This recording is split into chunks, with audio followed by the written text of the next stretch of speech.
Assalamualaikum warahmatullahi wabarakatuh.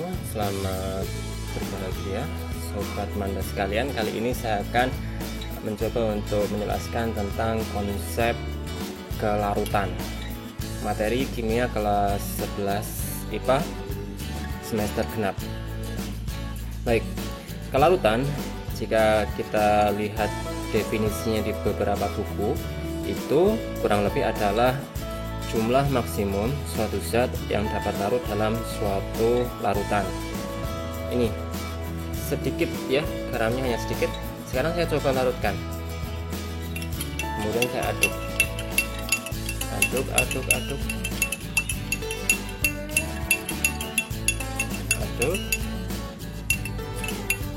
Oke.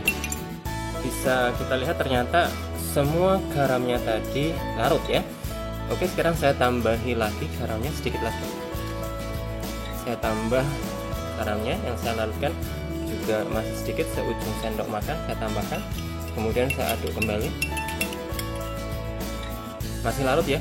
Jadi kalau tanpa ada kayak yang belum larut, itu adalah kotoran ya, kotoran bukan garamnya. Sekarang saya tambahkan lagi garamnya.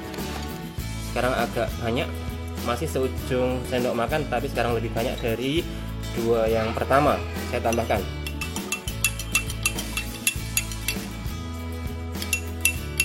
Oke. Sekarang bisa dilihat, walaupun mungkin kurang jelas ya, sudah ada sebagian garam yang tidak dapat larut lagi meskipun sudah saya aduk. Oke, agar lebih jelas garamnya saya tambahkan agak banyak sedikit.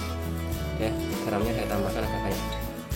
Ini saya tambahkan masih seujung sendok makan, tapi ya mungkin sebanyak yang terakhir. Saya aduk. Oke, ternyata bisa dilihat meskipun sudah saya aduk masih ada sebagian garam yang tidak dapat larut. Nah, yang dimaksud dengan kelarutan garam dapur dalam kasus kita ini itu adalah jumlah maksimum garam yang bisa larut dalam air ini. Ya, saya ulangi, yang dimaksud dengan kelarutan garam dapur itu adalah jumlah maksimum garam yang bisa larut dalam air ini tadi.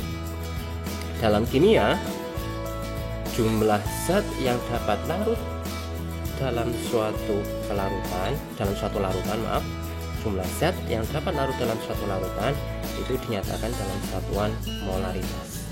Nah, kembali ke larutan kita ini ya. Pada saat tadi saya melarutkan garam ke sini dan masih bisa larut seluruhnya ya. Keadaan tersebut itu dikatakan sebagai keadaan belum jenuh ya, belum jenuh. Saat semua garam masih bisa larut.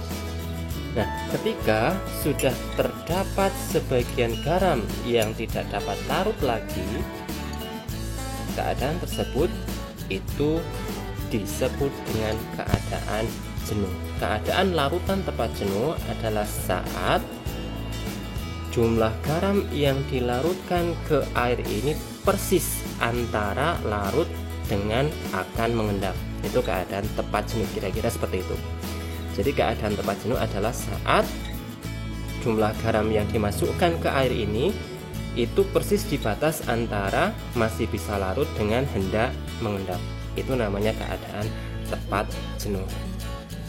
Oke, demikian konsep kelarutan. Dan ingat sekali lagi, dalam kimia, kelarutan atau solubility itu menggunakan satuan molaritas.